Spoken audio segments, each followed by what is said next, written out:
South ఇండియాలోనే అతి తక్కువ ధరలకి రత్నాలనందించే ఏకైక సంస్థ 6JVR.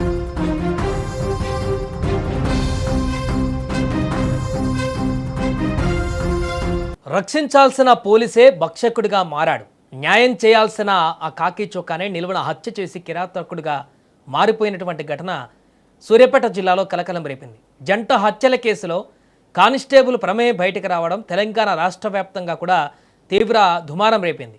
అయితే ఒకే ఒక్క సీసీ కెమెరా ఫుటేజ్ చిన్న తప్పు వ్యవస్థకే మచ్చ తెచ్చినటువంటి కానిస్టేబుల్ అసలు రంగును బయటపెట్టింది. అయితే దీంట్లో ఇప్పుడు తవ్వుతుంటే అసలైనటువంటి ట్విస్ట్ బయటకు వస్తున్నాయి. ఈ కేసులో మృతదేహాలను తవ్వుతుంటే పక్కన నిలబడి విధుల్లో పాల్గొన్నటువంటి కానిస్టేబులే ఇప్పుడు ఆ నిందితుడిగా తేలడంతో ఒక్కసారిగా సంచలనం మారింది. అంటే ఈ యొక్క జంట హత్యలు చేసినటువంటి ఆ యొక్క వ్యక్తి ఎవరైతే ఉన్నాడో, నిందితుడిగా ఉన్నటువంటి వ్యక్తి కానిస్టేబుల్ షరీఫ్ ఉన్నాడో, తను ఈ యొక్క చంపేసి పాతిపెట్టిన తర్వాత మరుసటి రోజు ఇక్కడ ఈ రకంగా పాతిపెట్టారనేటువంటి విషయం పోలీసులకు తెలిసిన సందర్భంలో దాన్ని ఇన్వెస్టిగేట్ చేయడానికి పోలీస్ స్టేషన్ నుంచి పోలీస్ టీం అయితే ఏదో వస్తుందో ఆ టీంలో ఈ కానిస్టేబుల్ షరీఫ్ కూడా ఒకరున్నారు. అంటే చనిపోయినటువంటి ఆ వ్యక్తుల మృతదేహాలను బయటకు తీయడము, అక్కడ దర్యాప్తుకు సంబంధించి ఎవరు వారని గుర్తుపట్టడం, దీనికి సంబంధించినటువంటి ఎంక్వైరీ కోసం వచ్చినటువంటి టీంలో ఈ యొక్క షరీఫ్ అనేటువంటి వ్యక్తి కూడా ఇప్పుడు దాంట్లో ఉన్నాడనేటువంటి విషయం బయటకు రావడంతో ఒక్కసారిగా మరొక సంచలనమైనటువంటి ట్విస్ట్గా చోటు చేసుకుంది.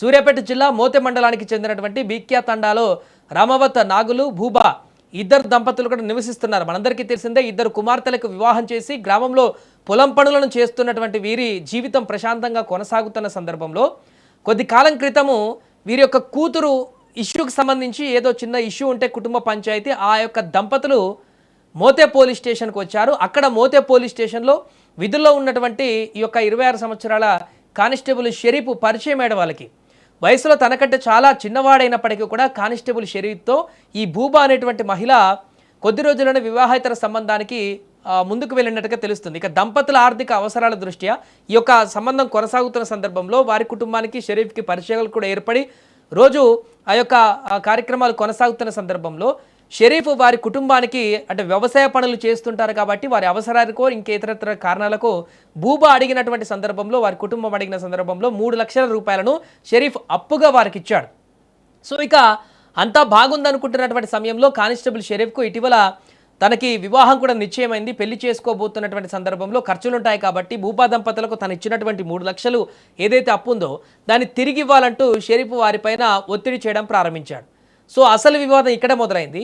తీసుకున్న డబ్బును తిరిగి ఇవ్వడానికి నిరాకరించడమే కాకుండా డబ్బులు ఇమ్మని ఒత్తిడి చేస్తే తమ మధ్య ఉన్నటువంటి వివాహేతర సంబంధాన్ని బయటపెట్టి షరీఫ్ నిశ్చితార్థాన్ని లేదా పెళ్లిని క్యాన్సిల్ చేస్తాము అని భూపా బెదిరింపులు చేసినట్టుగా తెలుస్తుంది. ఈ కారణం చేత మరో మహిళతో షరీఫ్ సంబంధం నడుపుతున్నారనే విషయం కూడా భూబా అతనికి నిలదీసింది.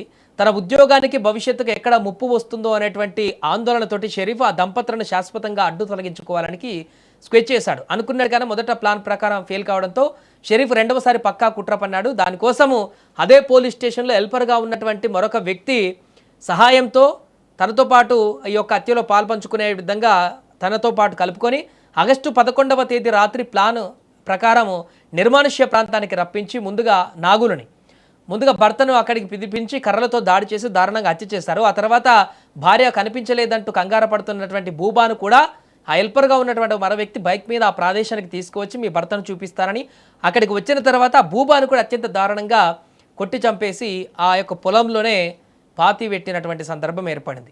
పాతి పెట్టిన తర్వాత నెక్స్ట్ డే ఈ విషయం పోలీసులకు తెలియడంతో పోలీసులు దర్యాప్తు కోసం వచ్చినటువంటి ఆ దర్యాప్తు బృందంలో ఈ యొక్క కానిస్టేబుల్ షరీఫ్ నిన్న చంపేసి ఈరోజు మిగతా పోలీసులతో పాటు ఆ దర్యాప్తు చేయడానికి వచ్చినటువంటి బృందంలో ఏమీ తెలియనట్టుగా ఆ దర్యాప్తు సంబంధించిన దాంట్లో పాల్గొన్నటువంటి విషయం కూడా బయటకు రావడంతో ఈ కేసులో ఒక్కొక్క అంశము ఇప్పుడు సంచలనంగా మారింది. ప్రస్తుతానికి వారిని అరెస్టు చేసి రిమాండ్కి అయితే తరలించారు.